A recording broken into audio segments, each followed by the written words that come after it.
The applause sounded like static against the hum of the air conditioning.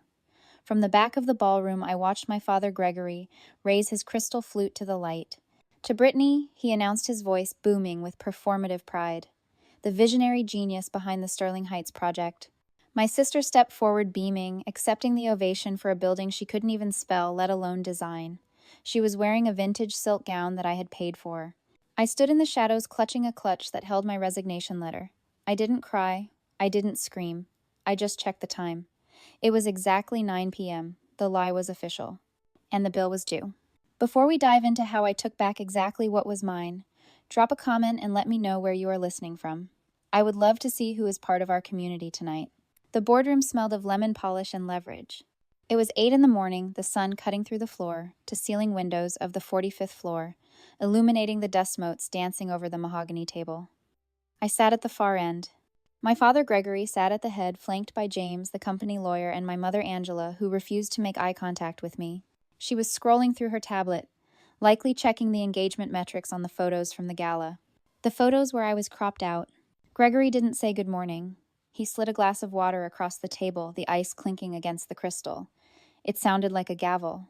"Your face last night," he said, his voice low and disappointed, the tone he usually reserved for failed inspections. It was a liability. I stared at him. I didn't blink. I was running a diagnostic on my own emotions, checking for sadness or anger, but the dashboard was clean. I felt nothing but a cold, sharp curiosity. "A liability," I repeated, keeping my voice flat. "You looked sour," Gregory continued, leaning back in his leather chair. Brittany was having the biggest moment of her life. The investors were watching. And there you were lurking in the back like a specter at a feast. You ruined the vibe, Kara. It was unprofessional. Unprofessional. The word hung in the air. I thought about the last 6 months. I thought about the 82-hour weeks I had logged to fix the load-bearing calculations that the original contractors had botched. I thought about the zoning permits I had secured by waiting in City Hall lines at 4 in the morning while Brittany was in Tulum for a wellness retreat. "I designed the building, Gregory," I said. "I didn't call him Dad. Not here. Not anymore. I did the structural analysis. I chose the materials. I wrote the speech you read. Brittany doesn't even know how to open the CAD software." Gregory sighed, looking at James as if to say, "See what I have to deal with." "You are confusing effort with value, Kara," he said, his voice smooth, patronizing. "Brittany sells the dream. She is the face. You are the mechanics. And frankly, this jealousy of yours is becoming toxic. It is affecting the company culture." I looked at my mother. She turned a page on her screen, her silence, a signed contract of agreement. In that moment, the final piece of the puzzle clicked into place. For years, I had wondered why I was the one staying late, fixing the messes, saving the accounts. Yet I was the one treated with disdain, while Brittany, who treated the company credit card like a personal allowance, was celebrated. I realized then that I was witnessing a phenomenon sociologists call the competence penalty. In a toxic system, the high performer is punished because they are competent. My ability to function without them, to design the buildings, to solve the problems they couldn't understand, made me dangerous. It made me independent. My competence was a mirror that showed them their own inadequacy. Brittany was rewarded not in spite of her incompetence, but because of it. Her neediness validated my father's ego. She needed him to be the big man, the provider. I didn't need him. I just needed him to get out of the way. And for a narcissist, not being needed is the ultimate injury. I wasn't being disciplined for failing. I was being disciplined for being capable. I looked at Gregory. I saw the fear behind his arrogance. He needed to break me because if he didn't, he knew I would eventually outgrow him. He needed me to be small so he could feel big. "I am not jealous," I said, my voice steady, stripped of all emotion. "I am tired. I am an asset that you have depreciated to zero." Gregory slammed his hand on the table. The water glass jumped. "Stop it," he snapped. "I am done with this attitude. You want to talk about assets. You are an employee. And right now you are an insubordinate one. I want an apology. I want you to go to Brittany's office, and I want you to apologize for trying to steal her spotlight." I looked at him. I looked at the man who had raised me to be a machine and was now angry that the machine had thoughts. "And if I don't?" I asked. Gregory smiled. It wasn't a nice smile. It was the smile of a man who thought he held all the cards. "Then we reevaluate your position here," he said. I nodded slowly. I didn't look at James. I didn't look at my mother. I looked at the view of the Chicago skyline, a city built of steel and stone and contracts. Okay, I said. Gregory blinked. He expected a fight. He expected tears. He didn't know what to do with simple acceptance. Okay, he asked. Okay, I repeated. I stood up. I smoothed the front of my blazer. I didn't offer an apology. I didn't offer an argument. I just turned around and walked toward the door. Where are you going? Gregory called out, his voice rising. We aren't finished. I opened the heavy door. The air in the hallway was cooler, cleaner. I think we are, I said. You are suspended, Kara. Gregory's voice followed me into the hallway, bouncing off the marble floors, loud and desperate. He stood in the doorway of the boardroom, his chest heaving, his face a mask of incredulity. He couldn't believe I was still walking. He couldn't believe the machine had disconnected itself from the network. Effective immediately, he shouted, pointing a finger at the floor. Unpaid leave. You are done here until you learn your place. Until you learn some respect. Hand over your keys. Access card. Now. He held out his hand, palm up, expecting a negotiation.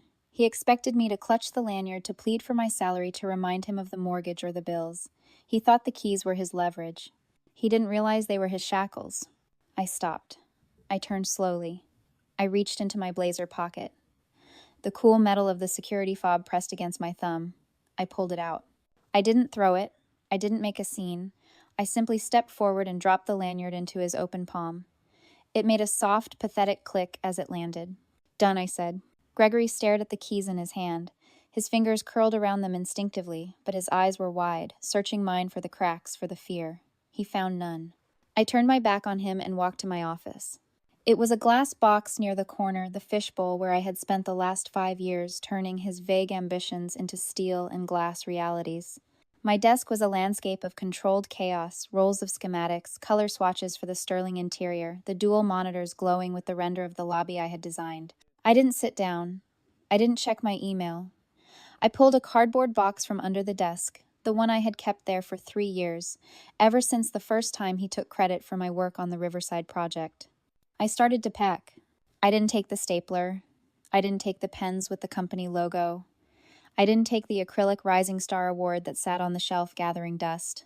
I took the black moleskin notebooks. These contained the original sketches, the hand-drawn concepts for the Sterling Heights support structure dated and initialed. They were my mind on paper. I took the external SSD drive, the sleek black rectangle I had bought with my own money because the company server was too slow for the high-res renders I was generating.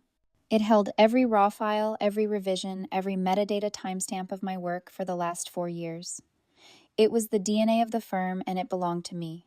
Then I began the sanitization. I cleared the rest. I threw the old coffee cups in the trash. I shredded the printed memos.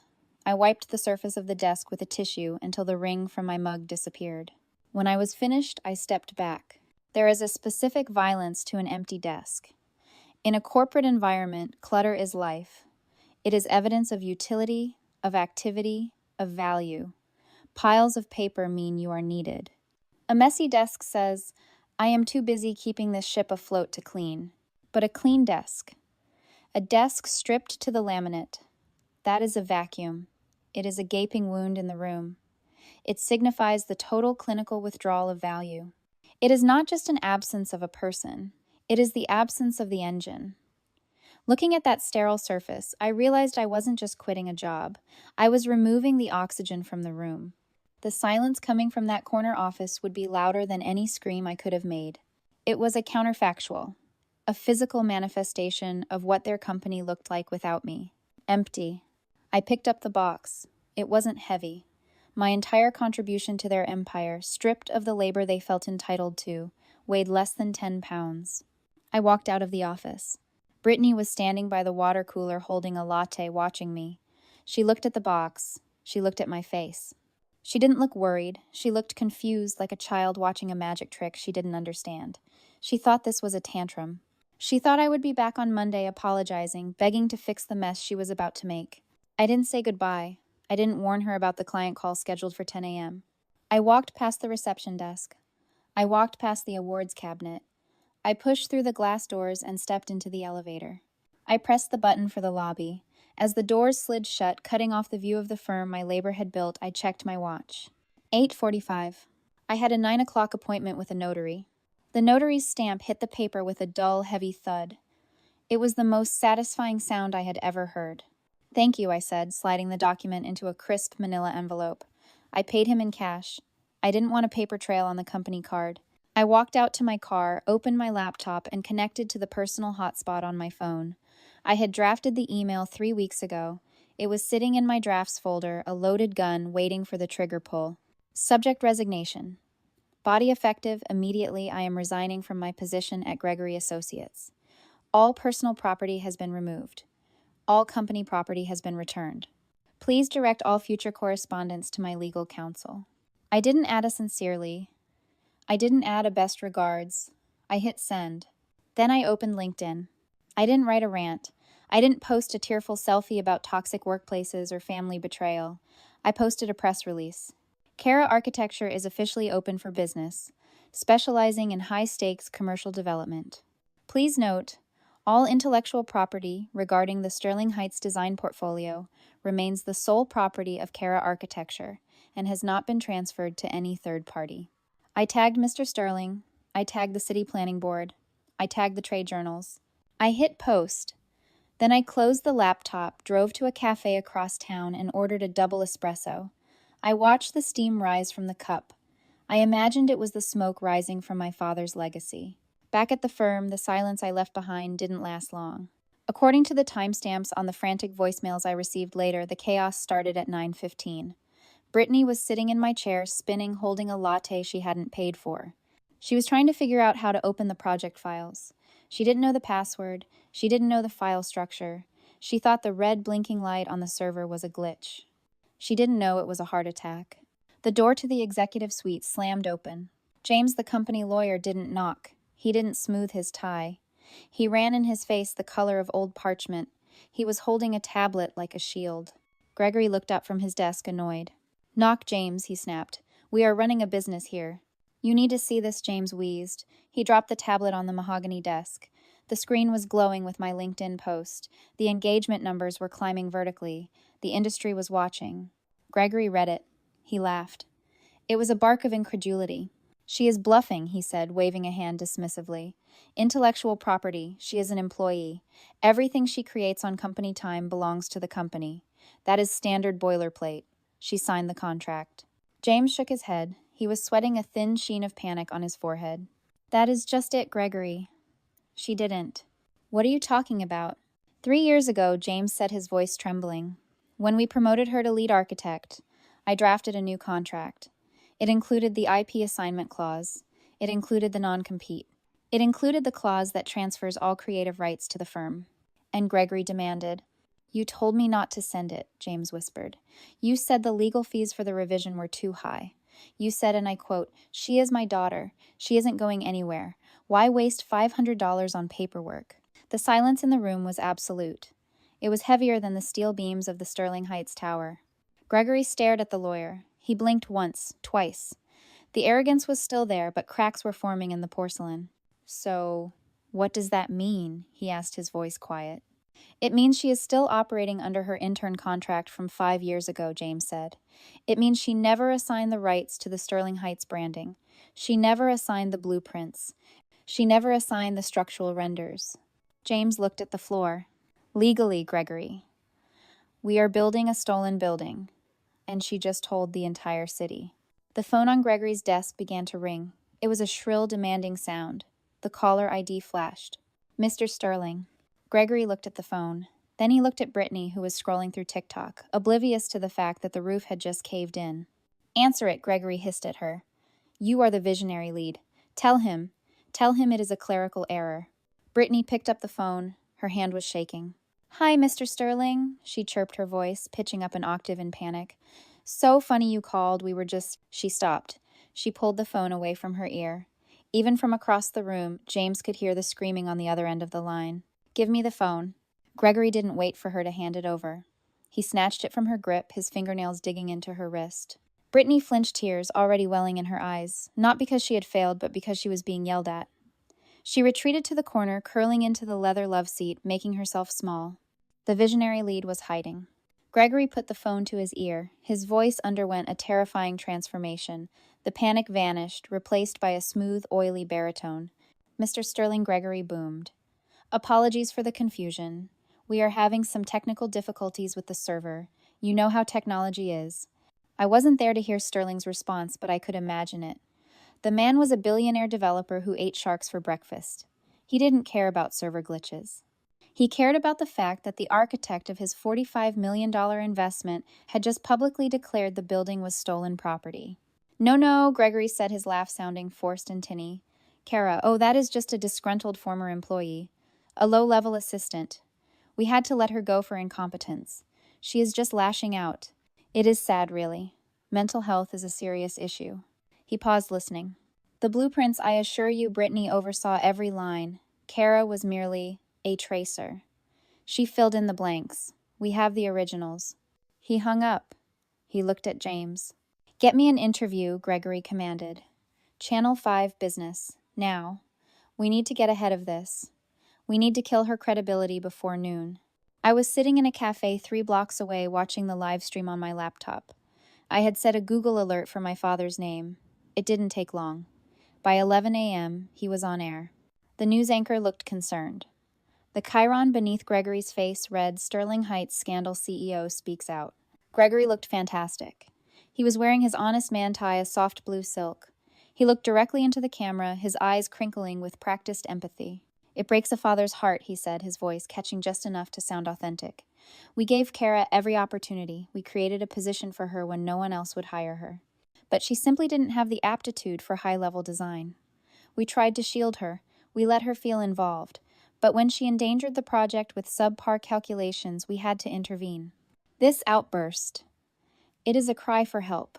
I sipped my espresso. It was cold. I didn't feel hurt. I didn't feel betrayed. I felt vindicated. This was the narcissistic injury in real time. He couldn't admit I was essential, so he had to rewrite reality to make me obsolete.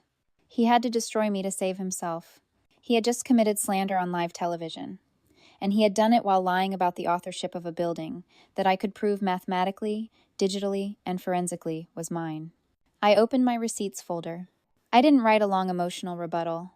I didn't post a video of myself crying. I simply uploaded 3 files to the same industry forum where I had posted my resignation.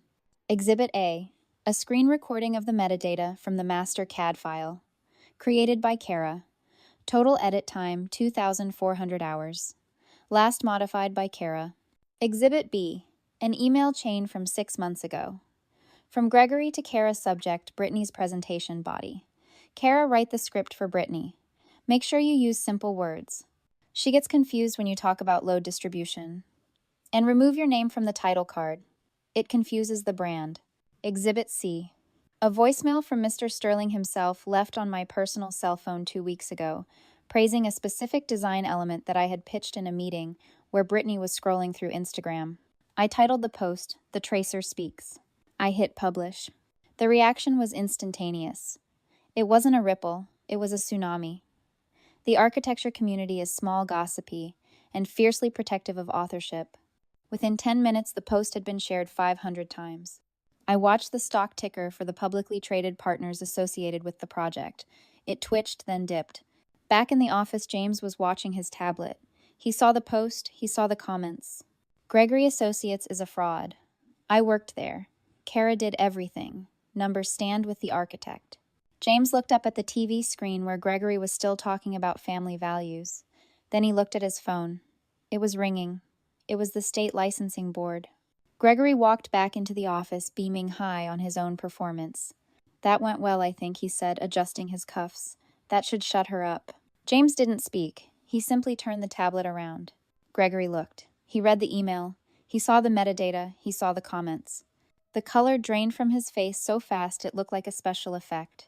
He slumped into his chair, the leather creaking under the sudden dead weight of his realization.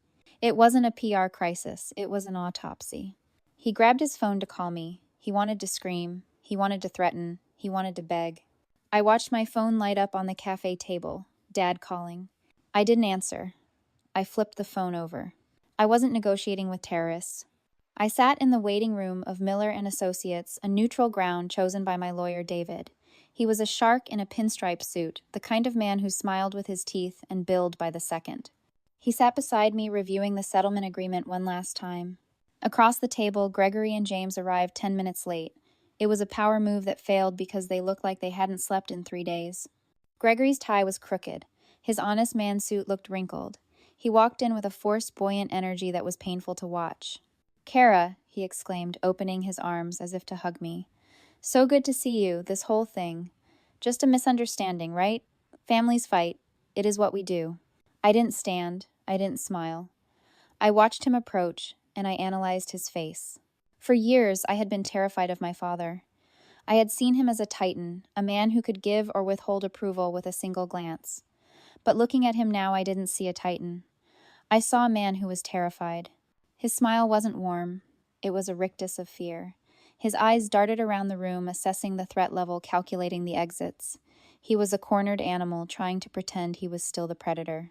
It was the crumbling facade in real time. The mask of the benevolent patriarch had slipped, revealing the desperate narcissist underneath. He wasn't smiling because he loved me. He was smiling because he needed me to sign a piece of paper that would save him from prison. "Please sit down, Gregory David," said his voice cutting through the performance. "We are not here for a reunion." Gregory's smile faltered. Saturday James sat beside him, not making eye contact with anyone. He opened his briefcase and pulled out a thin folder.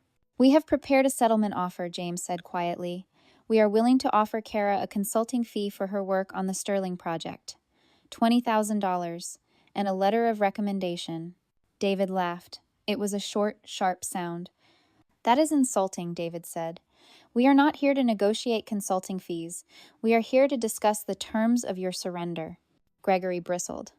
"Now listen here." "No, you listen," I said. My voice was quiet, but it silenced the room.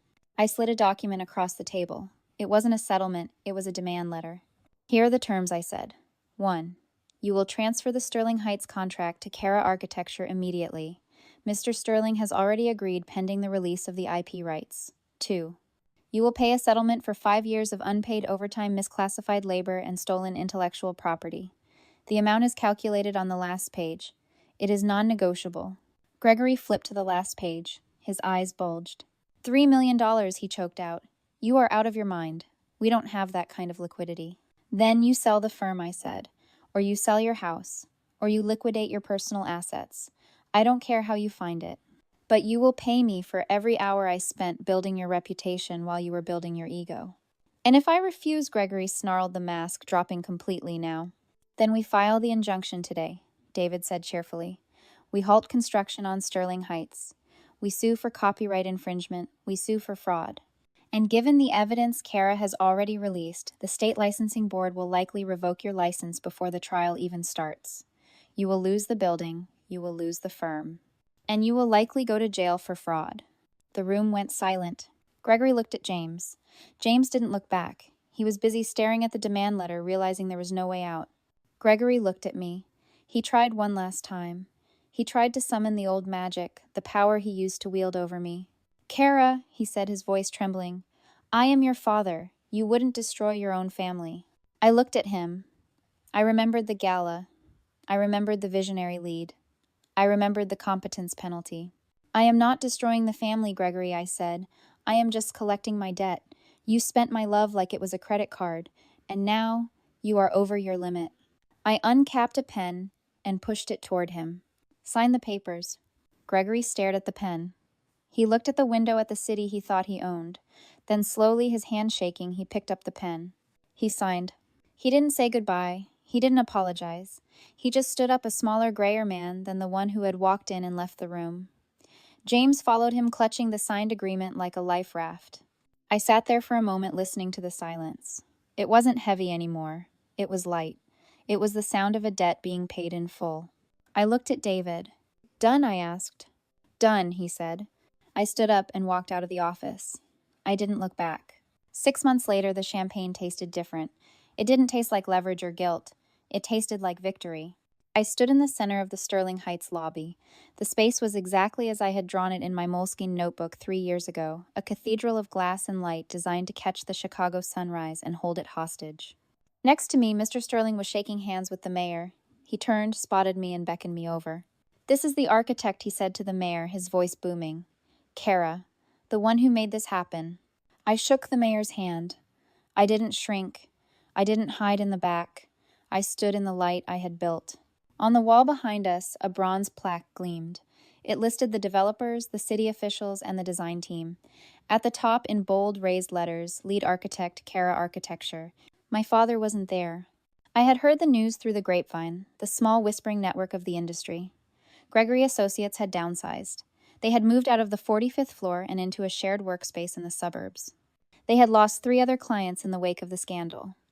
The industry doesn't forgive fraud, and it certainly doesn't forgive incompetence. Brittany was gone. That was the most predictable part of the collapse. When the walls started closing in, Gregory needed a villain. He couldn't look in the mirror, so he looked at his golden child. He blamed her for the miscommunication with the client. He fired her to save face with the licensing board. I heard she was trying to pivot to lifestyle blogging, but her engagement was low. It turns out influence is hard to maintain when you don't actually own anything. I walked over to the window. I looked out at the skyline. I thought about the price of this view. It had cost me a family. It had cost me the illusion of being loved unconditionally. For a long time, I had thought that price was too high. I had thought that keeping the peace was worth the tax of my dignity. But looking at my name on that wall, I realized I had done the math wrong. The cost of staying would have been higher. It would have cost me myself. I took a sip of champagne. I watched the city move below me, a grid of ambition and consequences. I wasn't angry anymore. The anger had served its purpose. It had been the fuel to launch the rocket, but now I was in orbit. I realized then that revenge isn't about destroying the other person. It isn't about burning their house down. It is about building your own house so strong, so high, and so undeniable that they have to crane their necks just to see you. Gregory had tried to build a legacy on my back. He thought he could steal the foundation and still claim the view, but he forgot the first rule of architecture. You can't build a legacy on a foundation you stole. Eventually, gravity wins. I turned back to the party. Mr. Sterling was raising a glass. "To the architect," he shouted. I raised my glass back. "To the architect," I whispered. If you have ever had to walk away to save yourself, if you have ever had to burn a bridge to stop the enemy from crossing it, share this story. You are the architect of your own life. And the view from the top is worth every penny.